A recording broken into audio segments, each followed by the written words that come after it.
विधानसभा क्षेत्र या कोई भी लोकसभा क्षेत्र किसी का गढ़ नहीं है, किसी की जागीर नहीं है। अगर जनता खड़ी हो जाए तो बड़े से बड़े नेता का पसीना निकल सकता है।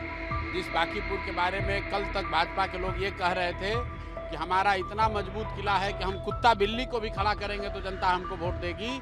आज जनता के सामने एक विकल्प आ गया है तो भाजपा को उम्मीदवार नहीं मिल रहा है। दूसरी बात, इस देश ने पिछले कुछ सालों में देखा है भाजपा के डर से दूसरे पार्टियों के उम्मीदवार भागते हैं। ईडी, सीबीआई, इनकम टैक्स, उनके डर से दूसरे पार्टियों के उम्मीदवार भागते हैं। ये दूसरे पार्टी के उम्मीदवारों को ये लोग खरीदते हैं, भगाते हैं। आज ऊपर वाले ने इनके साथ इंसाफ किया है। इनका उम्मीदवार किसी कारणवश छोड़कर भागा है मैदान। अब उनको चिंता करने दीजिए। 3 तारीख को जब वो रिजल्ट आएगा तो मुकम्मल हिसाब इनसे होगा। बिहार की बांकीपुर विधानसभा सीट पर उपचुनाव के बीच भारतीय जनता पार्टी के द्वारा ऐन वक्त पर अपना उम्मीदवार बदल दिया गया। राज्य का सियासी पारा चढ़ गया है। इस बड़े उलटफेर पर जनसुराज पार्टी के संस्थापक और खुद चुनावी मैदान में उतरे प्रशांत किशोर ने हमला बोला है।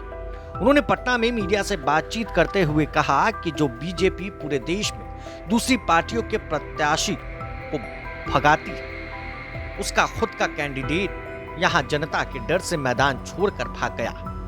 पीके ने तंज कसते हुए कहा कि जिस बांकीपुर को बीजेपी अपना मजबूत किला मानती थी और अहंकार में कहती थी कि किसी को भी खड़ा कर दें तो जीत पक्की है, आज उसी सीट पर उन्हें चुनाव लड़ाने के लिए कैंडिडेट तक नहीं मिल रहा है। हालांकि बीजेपी ने बड़ा ऐलान करते हुए नीरज कुमार सिन्हा को चुनाव लड़वाने का ऐलान किया है। लालू प्रसाद यादव और तेजस्वी यादव की पार्टी राष्ट्रीय जनता दल ने इस पूरे घटनाक्रम के पीछे प्रशांत किशोर की जनसुराज पार्टी का हाथ बताया। तो वहीं प्रशांत किशोर ने यहां तक कह दिया कि 3 तारीख को हिसाब होगा। जरा इस वीडियो में देखिए प्रशांत किशोर ने उम्मीदवार बदले जाने पर क्या कहा। ये दिखाता है कि कोई भी विधानसभा क्षेत्र या कोई भी लोकसभा क्षेत्र किसी का गढ़ नहीं है, किसी की जागीर नहीं है। अगर जनता खड़ी हो जाए तो बड़े से बड़े नेता का पसीना निकल सकता है। जिस बांकीपुर के बारे में कल तक भाजपा के लोग ये कह रहे थे कि हमारा इतना मजबूत किला है कि हम कुत्ता बिल्ली को भी खड़ा करेंगे तो जनता हमको वोट देगी।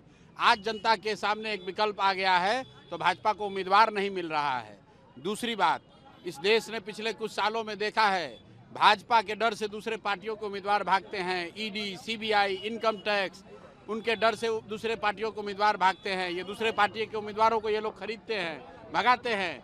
आज ऊपर वाले ने इनके साथ इंसाफ किया है। इनका उम्मीदवार किसी कारणवश छोड़कर भागा है मैदान। अब उनको चिंता करने दीजिए। 3 तारीख को जब वो रिजल्ट आएगा तो मुकम्मल हिसाब इनसे होगा। बदलाव होने जा रहा है, क्या लग रहा है? अब क्या होने जा रहा है ये तो आप देखिए और बांकीपुर की जनता से पूछिए।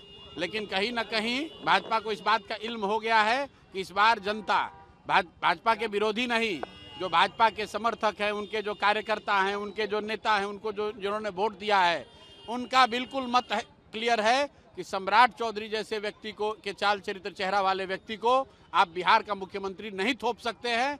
आपको जिस समाज का भी मुख्यमंत्री बनाना है बनाइए, कुशवाहा समाज का मुख्यमंत्री बनाइए, कोई दिक्कत नहीं है। लेकिन किसी अच्छे व्यक्ति को बनाइए, चरित्रवान व्यक्ति को बनाइए, पढ़े लिखे व्यक्ति को बनाइए, ताकि बिहार का तरक्की हो। बिहार के लोग, बिहार के बच्चे सिर्फ मजदूरी करने के लिए नहीं पैदा हुए हैं। आपको वोट दिया है, बिहार के लोगों ने 202 विधायक जिताया है, तो आपकी जिम्मेवारी है कि सबसे अच्छे व्यक्ति को बिहार का नेतृत्व दीजिए ताकि बिहार का विकास हो सके। प्रभातखबर.com, विश्वास वही, रफ्तार नहीं।